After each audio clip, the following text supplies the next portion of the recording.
Hello दोस्तों। तो कैसे हैं आप लोग। आज का हमारा नया टॉपिक है Kepler's law of planetary motion.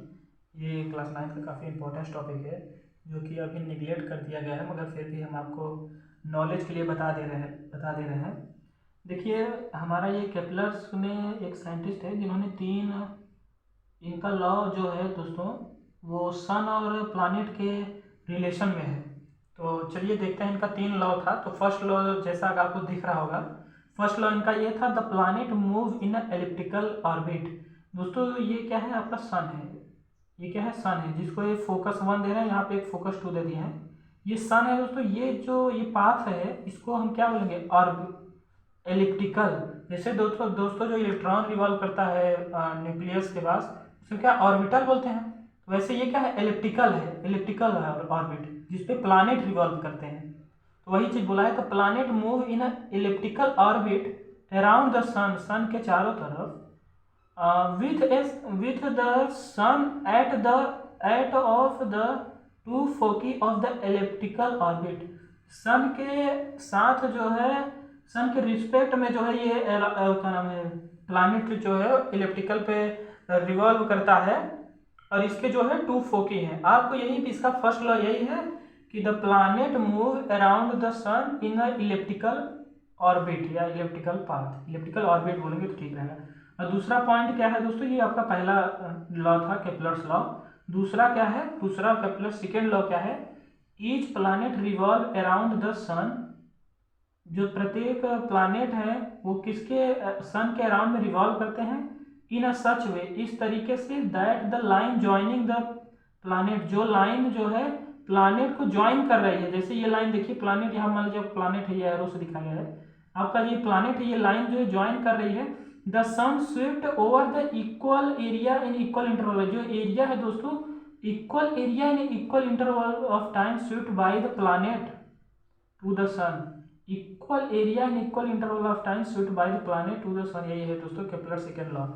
मतलब area swift by the planet, यही आपका जो है in equal interval of time, area swift by the planet in equal interval of time. तो ये आप देख लीजिए, आप लिखा है, आप देखें अभी, each planet revolve around the sun in a such way that the line joining the planet to the sun, जो लाइन प्लानिट से सन तक ज्वाइन हो रही है, Swift over equal area in equal interval of time. I hope आपको समझ में आ गया होगा कि equal area in equal interval of time मेरे कहने का मतलब क्या था। तो दोस्तों चलिए, ये केपलर्स थर्ड लॉ पे हम आते हैं। केपलर्स थर्ड लॉ क्या है दोस्तों, देखिए केपलर्स थर्ड लॉ यही है कि the law state that the cube of the mean distance of the planet from the sun, planet से सन तक जो क्यूब है, कि डिस्टेंस है, जो दूरी है, उसका क्यूब, प्लानिट और सन के बीच में जो डिस्टेंस है, जो दूरी है, उसका cube is directly proportional to the square of time, square of time, square of time to move around the sun. दोस्तों ये आप, ये स्टेटमेंट आप इस फार्मूले से ही निकाल सकते हैं, R cube directly proportional to the T का स्क्वायर। ये आर क्या है दोस्तों, ये क्या है, क्या distance between the planet from the sun. मान लीजिए आपका प्लानेट है, ये आपका सन है, और ये मान लीजिए आपका प्लानेट है, तो यहाँ से जो इसका डिस्टेंस है डी, वही टी नहीं, यहाँ पे आर से दिखा है, चलिए आर से ले लेते हैं। आर जो है इसका डिस्टेंस, वो क्या है, इसकी क्यूब है, क्यूब है किसके, directly proportional to the time के स्क्वायर के। इसका जो टाइम पीरियड है, टाइम के square, time period of the planet, कितना टाइम ले रहा है planet, time period of the square क्या होता है, प्रोपोर्शनल होता है, डायरेक्टली प्रोपोर्शनल होता है। दोस्तों हमने बताया था प्रोपोर्शनल हटता है तो एक कांस्टेंट आता है, जो कि यहाँ कांस्टेंट ना लिखे, हमने केवल मतलब इसे लैंग्वेज में कांस्टेंट लिखा है। तो R cube equal to constant into T square. दोस्तों ये टी स्क्वायर इधर मल्टीप्लाई में हम इधर ले जाए डिवाइड हो जाएगा, R cube upon T square equal to constant. तो दोस्तों यही, ये आपको ये याद रखिए, काफ़ी अच्छा, मतलब ये काफ़ी बढ़िया फार्मूला है। इसको, ये फार्मूला अगर केपलर थर्ड लॉ आपको याद रहेगा तो ये आप स्टेटमेंट उसी के रिलेट में आप आसानी से बना सकते हैं दोस्तों। जैसा कि हमने अपने अगले वीडियो में आपको कई सारे फार्मूले से डेफिनेशन बनाना सिखाया है।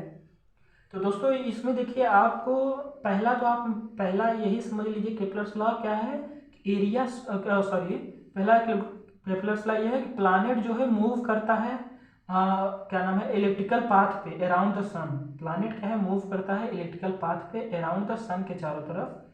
केपलर्स लॉ क्या है, area swept by the planet in equal interval of time. जो सन के रिस्पेक्ट में जो प्लैनेट एरिया स्वीप्ड करता है in equal interval of time, वही क्या है, केपलर सेकंड लॉ। और केपलर थर्ड लॉ क्या है, R cube proportional to the T के स्क्वायर। दोस्तों यहाँ पे आर आपको पता रहना चाहिए और टी आपको पता रहना। आर क्या है, डिस्टेंस फ्रॉम प्लैनेट टू सन, और ये क्या है, टी क्या है, time period of the planet. तो आई होप आपको ये समझ में आया होगा। तो चलिए, धन्यवाद।